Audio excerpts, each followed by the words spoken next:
నమస్తే, welcome to స్వతంత్ర. నేను శివాని. బులెటిన్ ముందుగా హెడ్లైన్స్. రేపు ఢిల్లీకి రేవంత్, ఎంపీల ప్రమాణ స్వీకారానికి హాజరు కానున్న సీఎం. రైతు భరోసా విషయంలో ప్రభుత్వం మాట తప్పింది. కాంగ్రెస్ హామీల అమలులో తప్పించుకుంటున్న జగదీష్.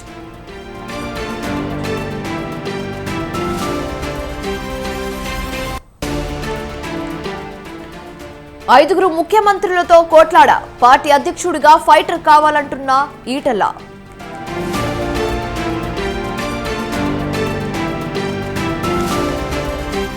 రాష్ట్రంలో 40 లక్షల మంది భవన నిర్మాణ కార్మికులు ఉపాధి కోల్పోయారు. వైసీపీపై మంత్రి వాంశంశెట్టి ఫైర్.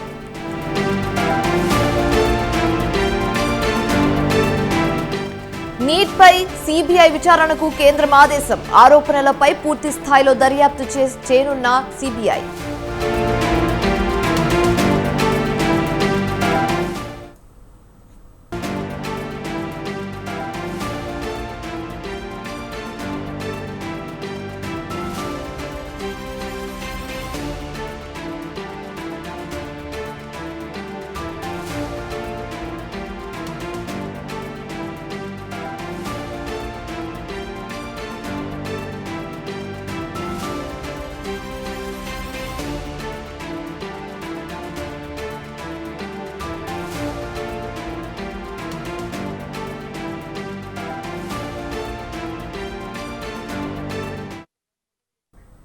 రాష్ట్ర ప్రభుత్వంపై తీవ్ర విమర్శలు చేశారు మాజీ మంత్రి జగదీష్ రెడ్డి.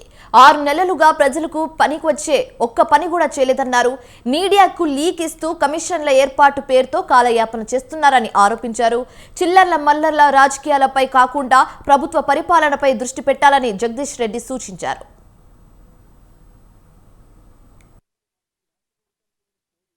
లేదా ఇక్కడ అక్కడ లేదు, అన్ని జిల్లాల్లో ఇవే సంఘటనలు. హైదరాబాద్ నగరంలో కూడా ఇవే. మీ పరిపాలనకు అక్కడికి వచ్చింది. ఇది వదిలేసి ఇంకా చిల్లర రాజకీయాలు, చిల్లర చేష్టలు, కమిషన్లు, ఎంక్వైరీలు, పనికిమాలిన లీకేజీలు. 6 నెలలు దాటిపోయింది. ఒక రోజు కాదు, 2 రోజులు కాదు.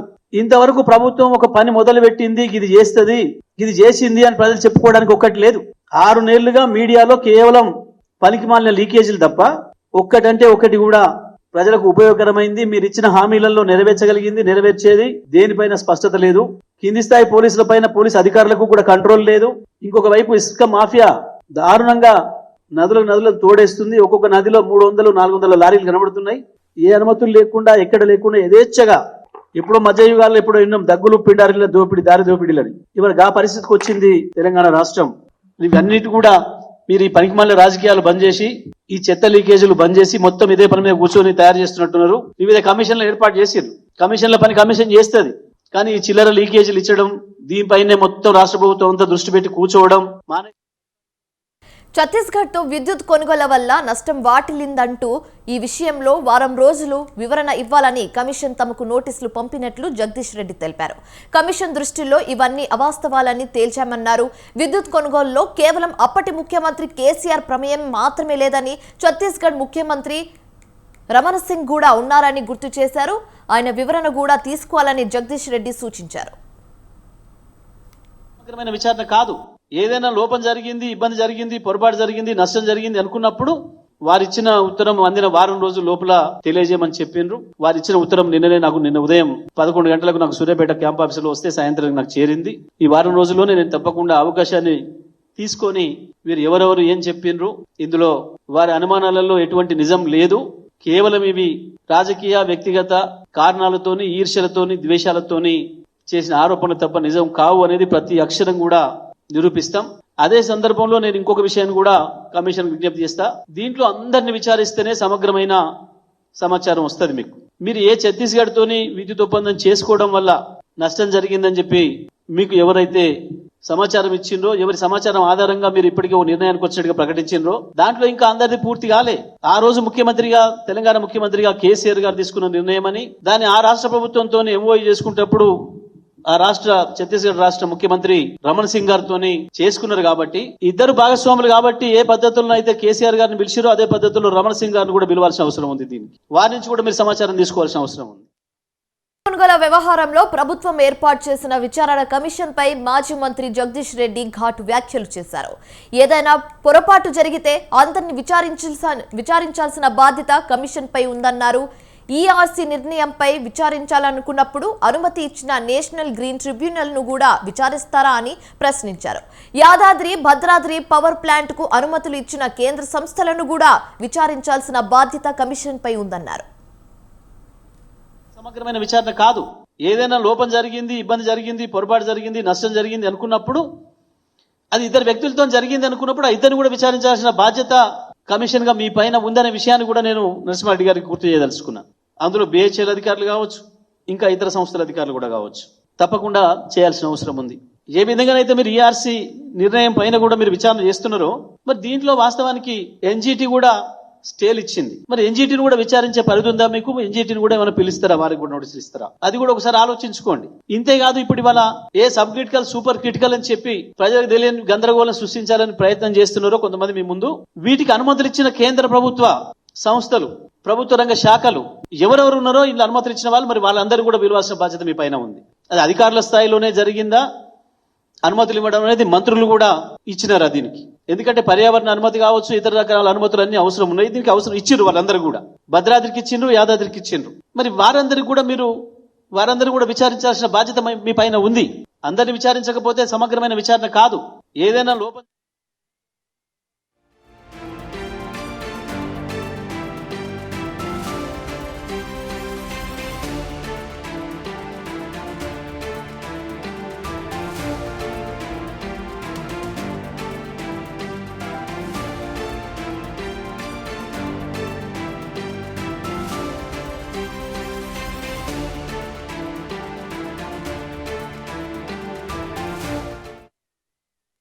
హైదరాబాద్ మియాపూర్లో నెలకొన్న ఉద్రిక్తతల దృష్ట్యా పోలీసులు 144 సెక్షన్ విధించారు. మియాపూర్, చందానగర్ పోలీస్ స్టేషన్ల పరిధిలో 144 సెక్షన్ అమలు చేస్తున్నారు. ఈ నెల 29 అర్ధరాత్రి వరకు 144 సెక్షన్ అమల్లో ఉండనుంది. మియాపూర్లో వివాదాస్పదంగా మారిన భూములను సైబరాబాద్ సిపి అవినాష్ మహంతి పరిశీలించి బందోబస్తు ఏర్పాటు చేశారు.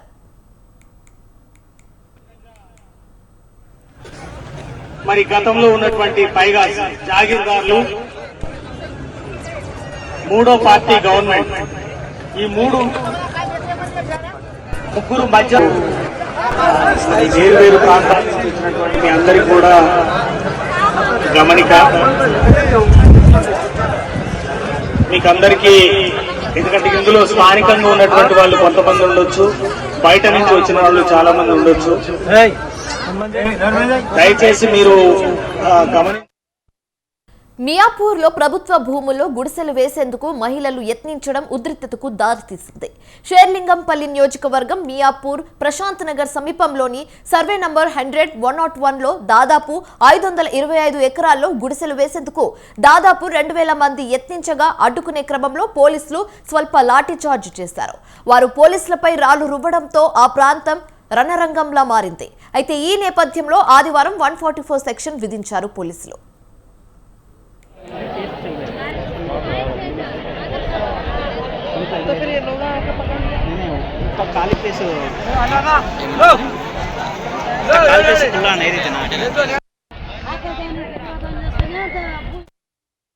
మరోవైపు మియాపూర్ ప్రభుత్వ భూములపై తప్పుడు ప్రచారం చేసిన వారిపై కేసులు నమోదు చేశారు పోలీసులు. సంగీత సీత అనే మహిళ చాలా మంది మహిళలను రెచ్చగొట్టారని దర్యాప్తులో వెల్లడి కావడంతో పోలీసులు రంగంలోకి దిగారు. సంగీత అనే మహిళ ప్రభుత్వ భూములను స్వాధీనం చేసుకుందామని రెచ్చగొట్టినట్లుగా గుర్తించారు. స్థానిక ఫంక్షన్ హాల్స్ లో మీటింగ్ ఏర్పాటు చేసి రెచ్చగొట్టేలా స్పీచ్లు ఇవ్వడంతో ప్రజలు సంగీత మాటలను నమ్మి భూములపై బయలుదేరినట్లు సమాచారం. అమాయక ప్రజలను ఆసరగా తీసుకొని భూములు మావేనంటూ ప్రసంగాలు ఇచ్చిన 10 మందిపై కేసులు నమోదు చేశారు పోలీస్ అధికారులు.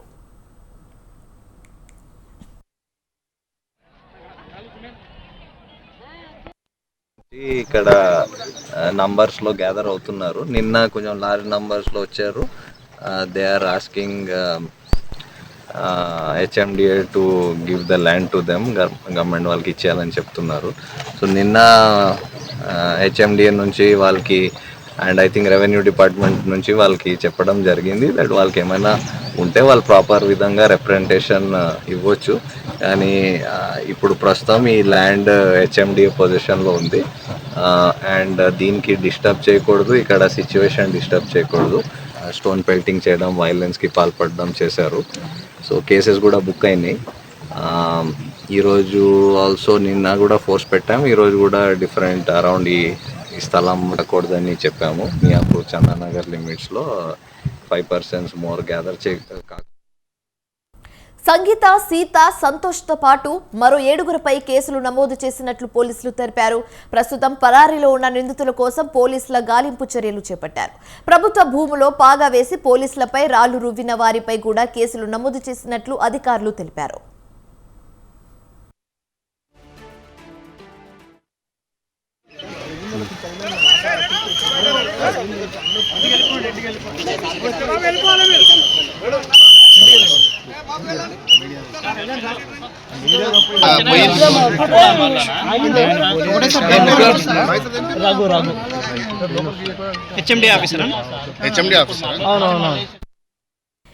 నిన్న మియాపూర్ దీప్తి శ్రీనగర్ లో ఉద్రిక్తత నెలకొంది.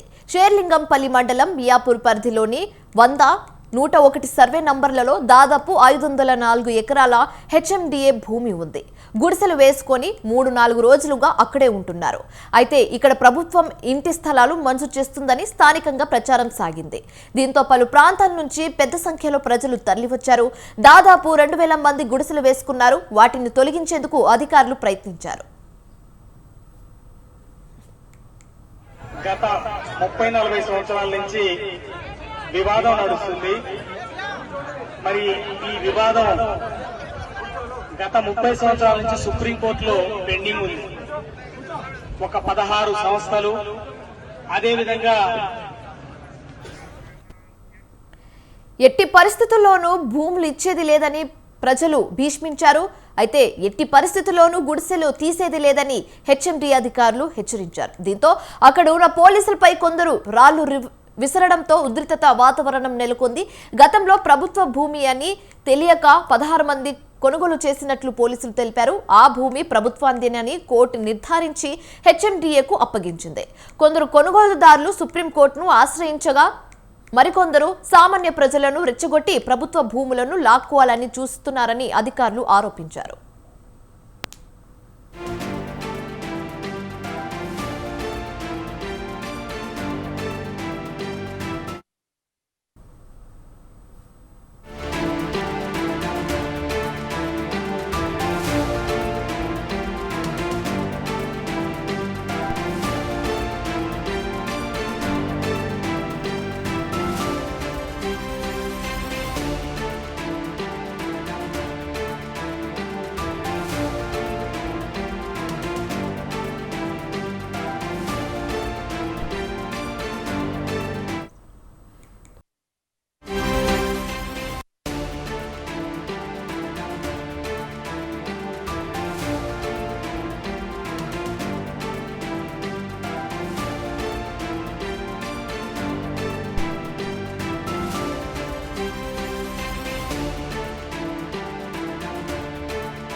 ఎన్నికల్లో వైసీపీ ఘోర ఓటమిపై గురజాల మాజీ ఎమ్మెల్యే కాసు మహేష్ రెడ్డి నిర్విద్యం వ్యక్తం చేశారు.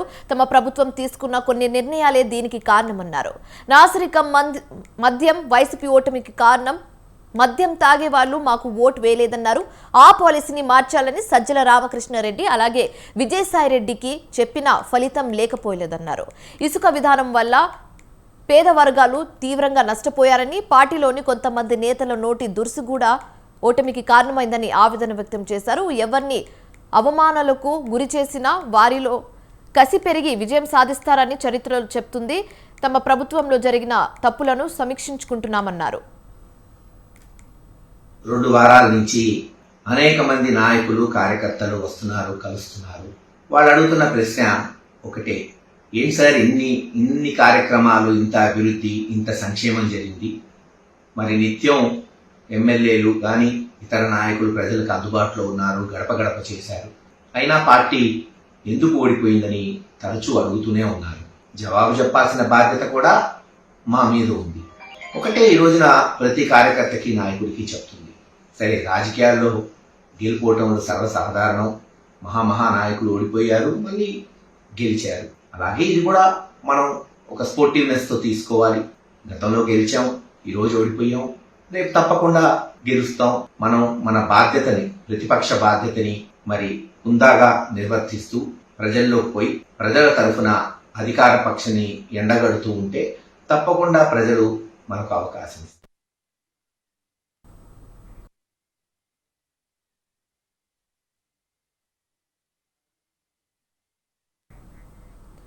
ఇక ఇదే అంశానికి సంబంధించి మరింత తాజా సమాచారం మా ప్రతినిధి రమేష్ ఫోన్ ద్వారా అందిస్తారు. రమేష్, చెప్పండి.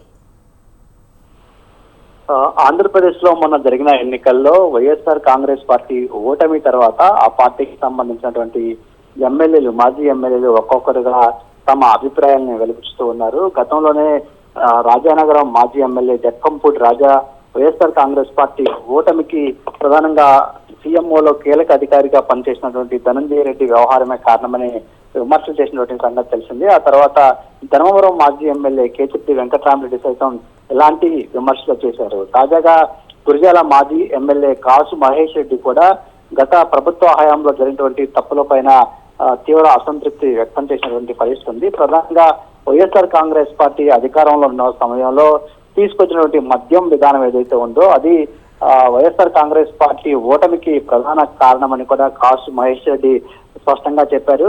ఈ మద్యం విధానానికి సంబంధించి గతంలో పార్టీలో సీనియర్ నేతలుగా ఉన్న విజయసాయి రెడ్డి కావచ్చు, సజ్జల రామకృష్ణారెడ్డి దృష్టికి ఎన్నిసార్లు తీసుకెళ్లినప్పటికీ వాళ్ళిద్దరూ ఈ అంశాన్ని పట్టించుకోలేదని ఆయన ఆరోపణ చేశారు. అదే సందర్భంలో గత ప్రభుత్వం తీసుకొచ్చినటువంటి ఇసుక విధానం కూడా తీవ్రంగా పేదలను ఇబ్బంది పెట్టింది. ఇసుక విధానం వల్ల చాలా మందికి ఉపాధి లేకుండా పోయింది. ముఖ్యంగా భవన నిర్మాణ కార్మికులు ఉపాధి లేకపోవడం వల్ల వారి కుటుంబాలు రోడ్డున పడినటువంటి పరిస్థితి కూడా ఉంది. ఈ కారణాలు కూడా వైఎస్ఆర్ కాంగ్రెస్ పార్టీ ఓటమికి కారణమని ఆయన పేర్కొన్నారు. అంతేకాకుండా పార్టీలోని కొంతమంది నేతలు చేసినటువంటి అతి విమర్శలు కావచ్చు, అతి వ్యాఖ్యలు కావచ్చు, ఇవి కూడా వైఎస్ఆర్ కాంగ్రెస్ పార్టీని తీవ్రంగా నష్టపరిచాయని కూడా కాసు మహేష్ రెడ్డి అంటున్నారు. ప్రధానంగా ప్రతిపక్షాలకు సంబంధించినటువంటి నేతలపైన, గతంలో ప్రతిపక్షంలో ఉన్నటువంటి తెలుగుదేశం పార్టీ కావచ్చు, జనసేన పార్టీకి సంబంధించిన నేతలపైన వైఎస్ఆర్ కాంగ్రెస్ పార్టీకి సంబంధించి గతంలో మంత్రులుగా పనిచేసినటువంటి కొంతమంది నేతలు వ్యవహరించిన తీరు, చేసినటువంటి విమర్శలు రాష్ట్ర వ్యాప్తంగా కొంత సంచలనమయ్యాయి. ప్రధానంగా లోకేష్ ను ఉద్దేశించి కానీ, పవన్ కళ్యాణ్ ను ఉద్దేశించి, చంద్రబాబును ఉద్దేశించి చేసినటువంటి విమర్శలు తీవ్ర అసంతృప్తిని కలిగించాయి ప్రతిపక్షాల్లో. అదే సమయంలో వైఎస్ఆర్ కాంగ్రెస్ పార్టీ పైన వ్యతిరేకతను కూడా తీవ్రంగా పెంచాయి. ఇలాంటి వ్యాఖ్యలు కూడా వైఎస్ఆర్ కాంగ్రెస్ పార్టీకి ఓటమికి మరో కారణం అంటూ కూడా ఆయన చెప్పడం జరిగింది. మొత్తంగా వైసీపీ ఈ ఎన్నికల్లో ఖచ్చితంగా విజయం సాధిస్తుందని అందరూ ధీమాగా ఉన్నప్పటికీ కేవలం వైఎస్ఆర్ కాంగ్రెస్ పార్టీ 11 ఎమ్మెల్యే స్థానాలకు, 4 ఎంపీ స్థానాలకు మాత్రమే పరిమితమైనటువంటి నేపథ్యంలో అధికారంలో ఉన్నటువంటి సమయంలో జరిగినటువంటి తప్పులను నేతలు ఒక్కొక్కరుగా బహిర్గతంగా మాట్లాడుతున్నారు, బయటకు వచ్చి చెప్తున్నటువంటి పరిస్థితి కూడా ఉంది. గతంలో చేసినటువంటి తప్పులను తిరిగి పునరావృతం కాకుండా వాటిని సమీక్షించుకోవాలని కూడా పార్టీ అధిష్టానాన్ని కోరుతున్నటువంటి పరిస్థితి ఉంది. అందులో భాగంగానే కాసు మహేష్ రెడ్డి చేసినటువంటి వ్యాఖ్యలు కూడా ప్రాధాన్యతను సంతరించుకున్నాయి. ప్రధానంగా గత ప్రభుత్వంలో కీలకంగా వ్యవహరించినటువంటి సజ్జల రామకృష్ణారెడ్డి లాంటి వాళ్ళు కావచ్చు, సాయిరెడ్డి లాంటి వాళ్ళు కావచ్చు, కొన్ని అంశాలను వాళ్ళ దృష్టికి తీసుకొచ్చినా పట్టించుకోలేదనే విమర్శను కూడా ఎదుర్కొంటున్నటువంటి పరిస్థితి ఉంది. ఆ క్రమంలోనే కాసు మహేష్ రెడ్డి కూడా ఇలాంటి వ్యాఖ్యలు చేసినట్టు తెలుస్తూ ఉంది. Right, thanks for the updates Ramesh.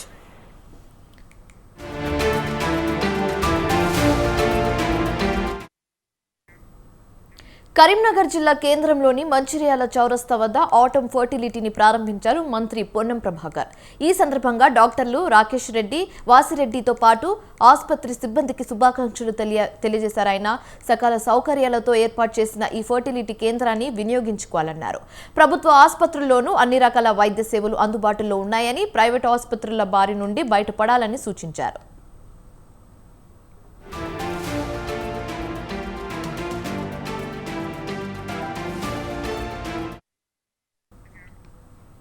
Telangana ముఖ్యమంత్రి రేవంత్ రెడ్డి వ్యవసాయాన్ని పండుగలా మార్చారని షాద్నగర్ ఎమ్మెల్యే వీరపల్లి శంకర్ అన్నారు. 39 లక్షల మంది రైతన్నలకు 31,000 కోట్ల రుణమాఫీ ఏకకాలంలో జరుగుతుందన్నారు. ప్రభుత్వం ఏర్పడిన అనతి కాలంలోనే ఇంత పెద్ద నిర్ణయం తీసుకున్నారని అన్నారు. గతంలో యూపీఏ ప్రభుత్వం ఉన్నప్పుడు ఏకకాలంలో 72,000 కోట్ల రూపాయల రుణమాఫీ చేసిందని గుర్తు చేశారు. కాంగ్రెస్ ప్రభుత్వం రైతుల ప్రభుత్వం అని చెప్పడానికి ఇదే నిదర్శనమన్నారు. 31,000 కోట్లతోని చేయబోతుంది ప్రభుత్వం. 39 లక్షల మందికి లబ్ధి చేకూరబోతుంది. అందుకు గాను మేమంతా కాంగ్రెస్ పార్టీ తరఫున గెలిచి రేవంత్ రెడ్డి గారి ప్రభుత్వంలో మేము ఎమ్మెల్యేలుగా రైతుల రుణం తీర్చుకుంటున్నందుకు చాలా సంతోషంగా ఉంది, హర్షం వ్యక్తం చేస్తున్నాం. మేము రాష్ట్ర ముఖ్యమంత్రులకు ఎమ్మెల్యేలుగా మేమంతా ఉండకూడదు. గతంలో కూడా మీ అందరికి తెలుసు, పత్రిక సోదరులకు కూడా తెలుసు, రైతులకు కూడా తెలుసు.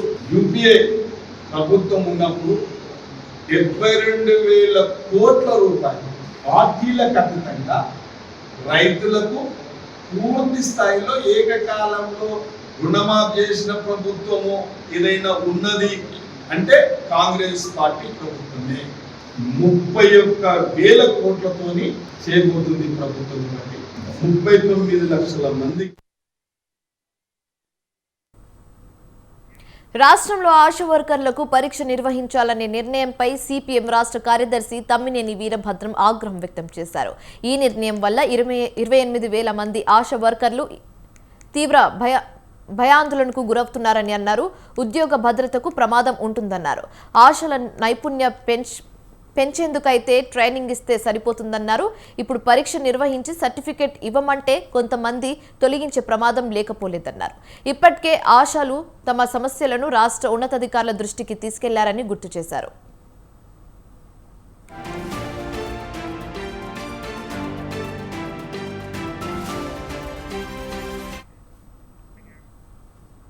సిటీలో చాలా మంది వాహనదారులు యూటర్న్ కాస్త దూరంలో ఉంటే అక్కడి వరకు ఏం వెళ్తాంలే అనుకొని రాంగ్ రూట్లో వెళ్తూ ఉంటారు. అయితే ఈ క్రమంలోనే పలుమార్లు ప్రమాదాలకు గురయ్యారు. ఇలా రాంగ్ రూట్లో వెళ్లడం వల్ల వారికే కాదు ఎదురువాటికి కూడా డేంజరే. ట్రాఫిక్ నిబంధనలో భాగంగా రాంగ్ రూట్లో వెళ్లే వారికి భారీగా ఫైన్స్ వేస్తూనే తాజాగా కేసులు నమోదు కూడా చేస్తున్నారు పోలీసులు. అయితే ఫైన్స్ ఏ మేర ఉంటాయి, శిక్షా కాలం ఎంత? Watch the story.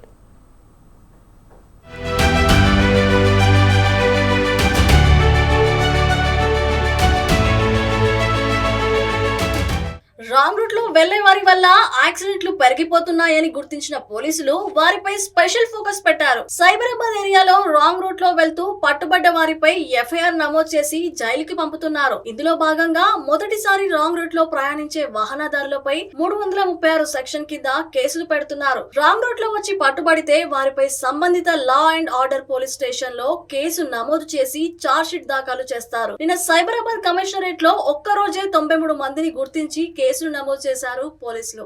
Gachibowli PS పరిధిలో అత్యధికంగా 32 మంది రాంగ్ రూట్ లో ప్రయాణిస్తూ పట్టుబడ్డారు.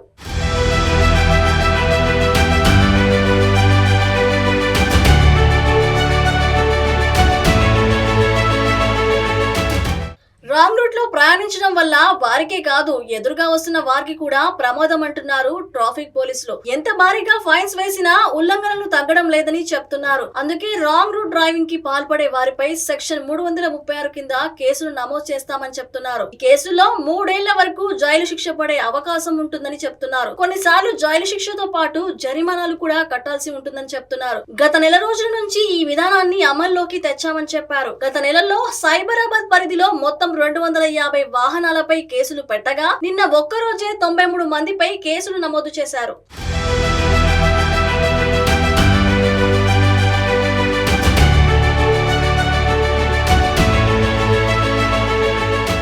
యూటర్న్లు ఎక్కువ దూరం ఉన్న రోడ్లపై రోడ్లపై ఎక్కువగా రాంగ్ రూట్ లో ప్రయాణిస్తున్నారు వాహనదారులు. అంత దూరం వెళ్లి యూటర్న్ తీసుకునే బదులు కొద్ది దూరం రాంగ్ రూట్ లో వెళ్తే అయిపోతుందని అనుకుంటున్నారు. దీంతో ఆపోజిట్ లో వచ్చే వెహికల్స్ స్పీడ్ గా వస్తుండటంతో యాక్సిడెంట్స్ అవుతున్నాయి. సైబరాబాద్ పరిధిలో ఎక్కువగా రాంగ్ రూట్ లో వెళ్లే 124 ప్రాంతాలను గుర్తించారు పోలీసులు. ఆయా ప్లేసుల్లో సీసీ కెమెరాలు ఫిక్స్ చేశారు. రాంగ్ రూట్ లో వెళ్లే వారిని సీసీ కెమెరాల్లో గుర్తించి మరి వారిపై కేసులు పెడతామని చెప్తున్నారు. రాంగ్ రూట్ లో వెళ్లే వెహికల్స్ ను సీట్ స్టేషన్ కి తరలిస్తామని చెప్తున్నారు. వాహనదారులు తిరిగి కోర్టు ద్వారా తమ వాహనాలను తీసుకోవాలని చెప్తున్నారు.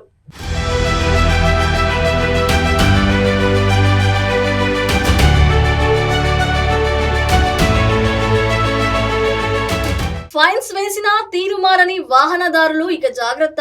రాంగ్ రూట్ లో వెళ్లే వారిని సీసీ కెమెరాల్లో గుర్తించి మరీ కేసులు నమోదు చేస్తున్నారట. ఇకనైనా తీరు మార్చుకొని మీ ప్రాణాలతో పాటు ఇతరుల ప్రాణాలని రక్షించండి.